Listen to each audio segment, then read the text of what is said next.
todos, sejam bem-vindos mais uma vez. Estaremos agora falando do vídeo 5.5, 5 de 5, e que é o assunto análise preliminar de riscos. Ressaltamos que nós temos diversos cursos voltados para análise de risco, baseados na ISO 31010 e a 31000, logicamente, em torno de 25 metodologias. Então, esse aqui não é um curso completo de análise preliminar de risco. São somente alguns conceitos para que o participante desse curso, o aluno do curso, compreenda bem a importância da análise de risco, de fazer a gestão de segurança como documento administrativo para gestão de segurança, consequentemente também sendo um documento útil para estar em autos de processo, se caso aconteça algum evento. Mas é um documento muito importante. Introdução. Então nós falamos um pouquinho sobre o artigo 225 da Constituição Federal, que fala sobre o meio ambiente de trabalho e está inserido dentro do meio ambiente geral. Então você depois lê com mais calma isso aqui. Em resumo, segurança, saúde e meio ambiente andam juntas.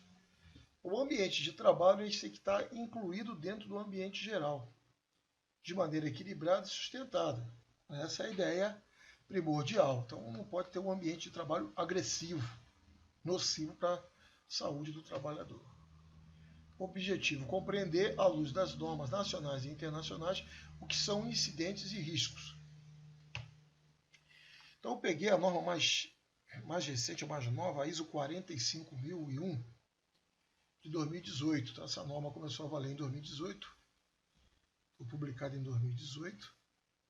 Já existem outras normas que tratam do mesmo tema, mas essa é voltada para a saúde e segurança exclusivamente.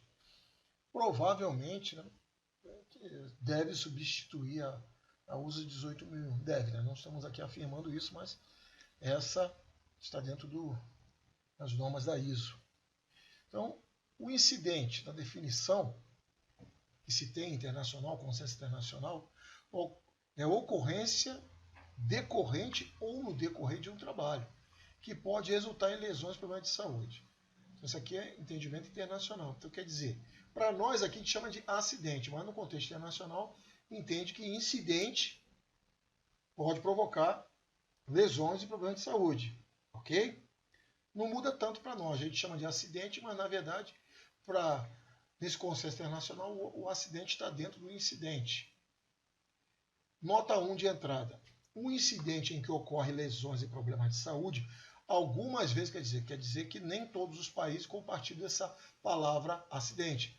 Então eles entendem que há países também, como o Brasil, até por causa da legislação previdenciária, a Lei 8.213, define o que é o acidente do trabalho, que provoca lesões.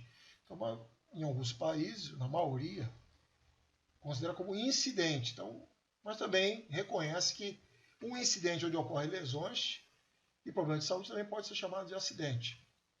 Nota 2 de entrada. Um incidente em que não ocorrem lesões e problemas de saúde, mas há potencial de ocorrer, pode ser referido como quase acidente. Algumas empresas chamam assim. Eu trabalhei em empresas que chamam assim. Chamam o incidente de quase acidente, quase perda ou ocorrência perigosa. Tem países que tem esse tipo de definição, mas está querendo incluir tudo isso no incidente. Nota 3. Embora possa haver uma ou mais não conformidades relacionadas a um incidente, que é uma ocorrência normal no ambiente de trabalho, um incidente também pode ocorrer onde não existe a não conformidade. Opa, parece contraditório, mas não é. Um exemplo, procedimentos de análise preliminar de risco, que é o nosso assunto. Nós sempre temos que deixar uma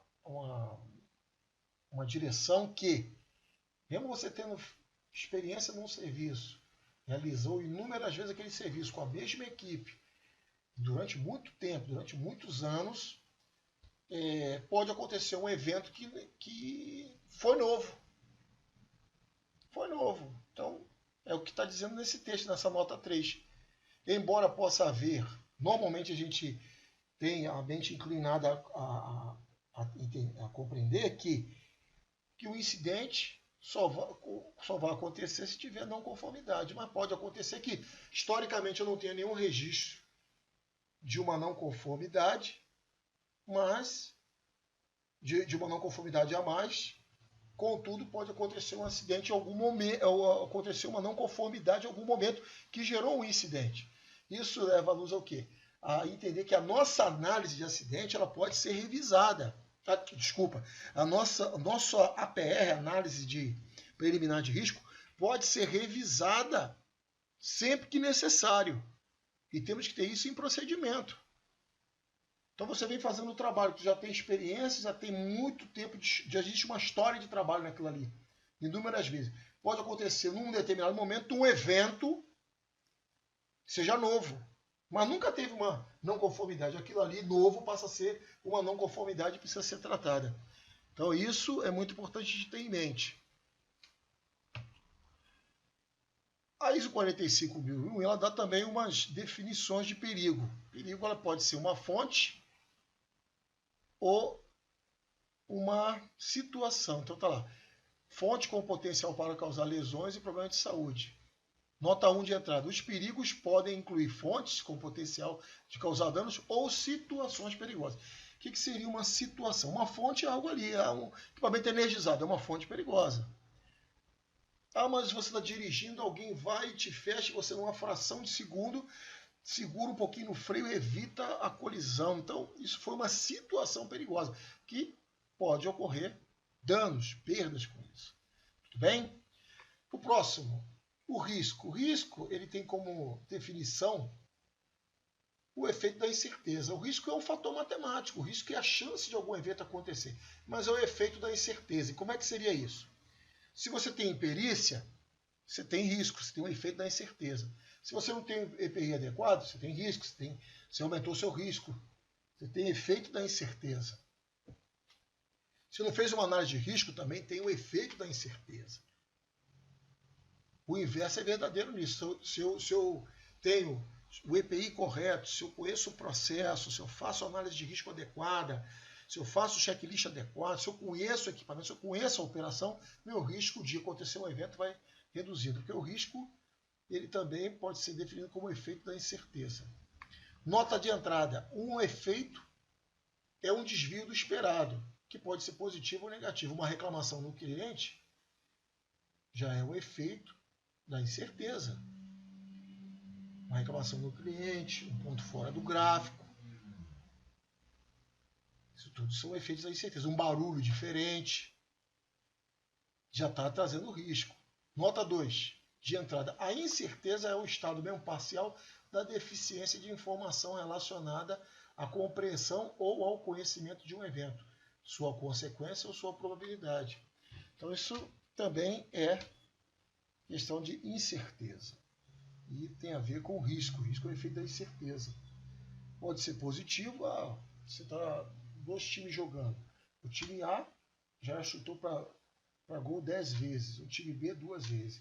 Então o time A ele está tendo grande risco de conseguir colocar o gol devido ao número de vezes que chutou para gol. O outro está tendo risco de tomar o gol.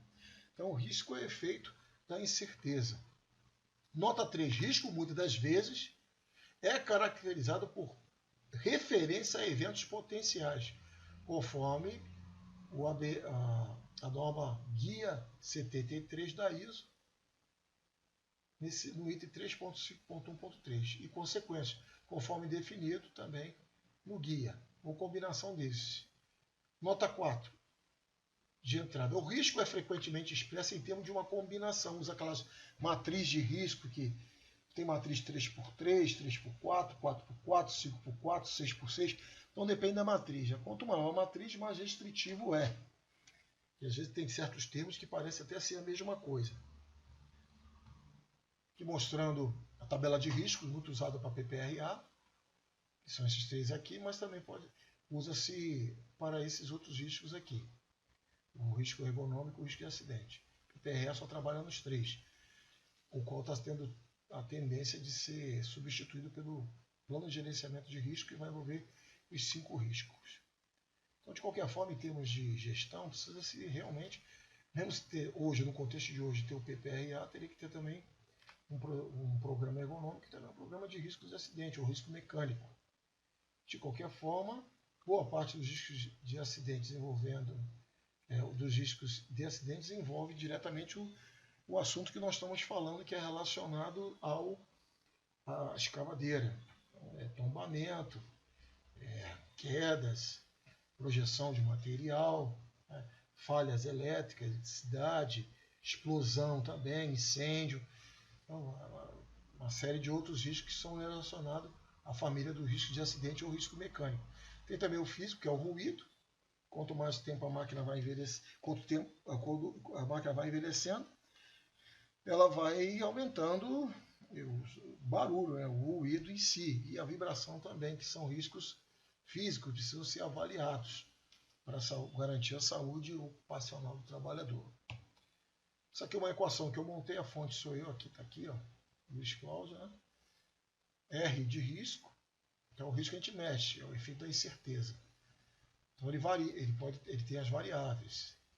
Igual que perigo é a fonte ou a situação, mas pode ter um fator. Salvaguarda, eu comentei sobre isso, na NR33, espaço confinado, fala muito de garantia, salvaguarda é garantia, mas há muitos anos os termos de segurança se levavam muito em conta a mitigação. Mitigar é diminuir só, né? Então, salvaguarda é uma coisa mais efetiva. Então, um conjunto de salvaguardas nos vão dando a devida garantia, considerando que salvaguarda em si já é a garantia.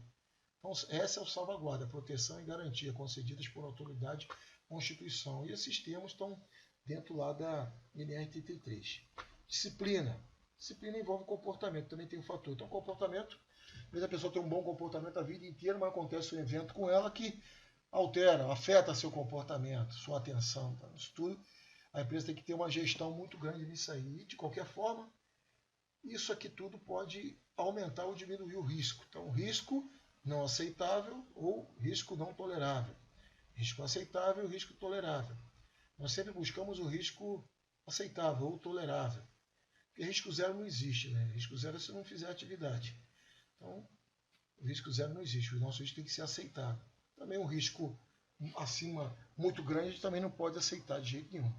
Em termos de saúde e segurança, como eu já tive a experiência de que um pessoal apresentou, representando uma empresa, e apresentou o risco médio. Eu questionei aquilo ali, eu falei, pô, mas se você for usar risco médio para negócios, para outros segmentos, outros objetivos, não vai ter problema. Agora, você usar para saúde e segurança é bem complicado, porque se você falar que o risco é médio, significa dizer que 50% desse risco está por conta da sorte.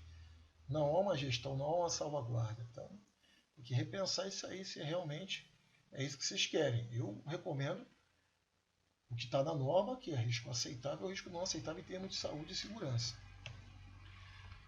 Então, as medidas de controle que fazem a gente diminuir o risco. Tá aqui a principal é de engenharia, eliminar, reduzir, criar um sistema de proteção coletiva SPC, substituir enclausuramento, produzir enclausuramento, isolamento, barreiras fixas, móvel, automatizar, colocar distância, tudo isso está na parte de engenharia. Administrativo, treinamentos, que nós estamos fazendo aqui, placas, avisos, sirenes, tem baixa eficiência, mas associada a outras metodologias de salvaguarda, vai reduzindo. Os procedimentos, como está escrito aqui, mas procedimento de trabalho, manuais, tudo contribui e muito para a redução de acidente. E os EPIs, que são proteção individual. Logicamente, dependendo da proteção, principalmente de engenharia, precisa de haver uma atualização também até de segundo nível. Fazer uma atualização para que tenha confiabilidade. Todas elas, nas três, seja de engenharia, administrativo ou EPI, precisa sempre estar estudando, atualizando, verificando, testando, para que mantenha a confiabilidade. Aqui está mostrando a equação de segurança que eu mostrei a vocês e expliquei o que significa cada letra. Identificou o perigo, é o que provoca dano, podendo ser uma fonte ou uma situação. Então, nessa parte, eu estou analisando os riscos. Identificação dos trabalhadores expostos, quem é a população. Então, se eu diminuo a exposição, logicamente, também eu diminuo o risco. E vou estimar aqui o risco. Vou estimar, estou analisando. Então, quando eu dou um peso para esse risco, eu dou um valor. Aceitável ou não aceitável, eu estou dando um valor. Pode ser numérico, que tem metodologias que são qualitativas, tem metodologias que são quantitativas, tem metodologias semi-quantitativas. Eu considero essa aqui uma semi-quantitativa. E, por sua vez, uma gestão de risco é controle proposto. Está alinhado com o que eu tinha comentado com vocês, que onde não tem uma não conformidade, dá-se a ideia de que está tudo certo. Mas pode acontecer um evento onde nunca se teve uma não conformidade, quando apareceu uma situação inusitada ali, uma situação nova que levou a ter que se desenhou como uma não conformidade. Então é preciso estar aperfeiçoando, e o procedimento de análise de risco precisa ter essa direção também, essa oportunidade também. Isso tudo junto é gestão de risco. Perigos e risco. A gente sabe que aqui nesse cenário o cachorro aqui representa o risco, representa o perigo. E o gato, que é a parte que pode ser afetada, está sob condições de risco. Bom, pessoal, então a gente encerra aqui. Final do vídeo 5 de 5. E se tiver dúvidas, encaminha para nós que estaremos respondendo. Tudo bem? Boa sorte, bons estudos.